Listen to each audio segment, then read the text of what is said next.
Hi, everybody. It's summer in New York, and I'm on maternity leave, and sitting right over there, actually sleeping and taking a nap, is my almost 12-week-old son, Leo. And what I'm doing right now is actually thinking a lot about the start of the school year, even though I know it's summer, and the new book I have coming out. It's called Teach Like Yourself.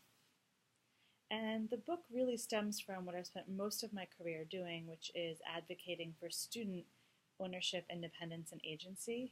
And this book is a little bit different in that it's really focused on the teacher. And one of the things that I have the privilege of getting to do is being in teachers' classrooms almost every day of the school year, whether that's modeling lessons, coaching teachers, co-learning and researching with them. And one of the things that I've learned, although there's been many, many over the year, is that teachers are remarkable. And unfortunately, the stories of those remarkable teachers rarely make it out of the four walls of the classroom. The people who get to benefit from that, of course, are the students who are lucky enough to be in their classrooms every day. But the narrative outside of that classroom, and unfortunately in our country these days, is still really seeing teachers as people who need to be told what to do. And that needs to change.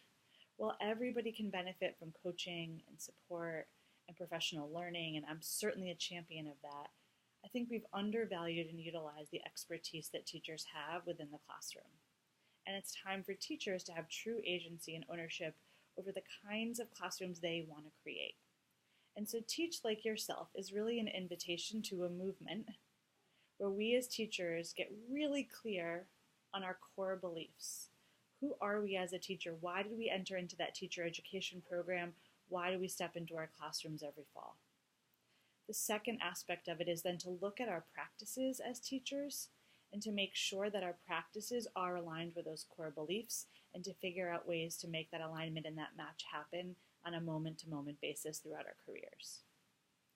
A third way we can do that is to really look at the kinds of relationships we have and to try to balance them out.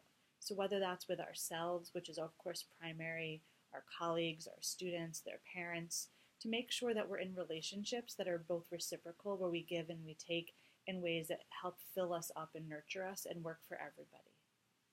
We also want to make sure we're able to drive our own professional learning and growth so that we don't feel stagnant in the classroom, but we can take what we're already really great at and passionate about, those core beliefs and practices, and grow them even more.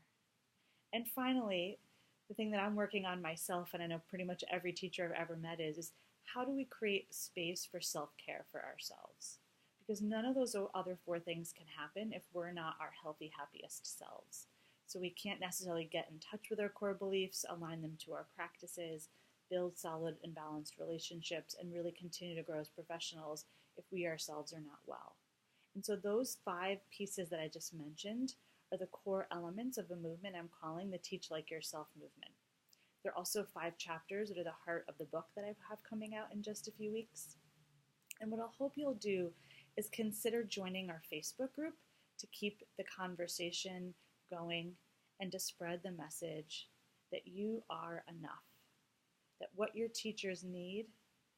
what your students need isn't a scripted curriculum. It's not a fancy, shiny new fad for education. What they need is you, your fullest, truest self. And that's what I hope you'll bring to our Facebook group, to the narrative that we can share around the country, and to your students when you enter the classroom on that first day of school, and also on the 180th day of school. So use hashtag #TeachLikeYourself. Come find us under Teach Like Yourself on Facebook and share your story with us. Thanks, teachers.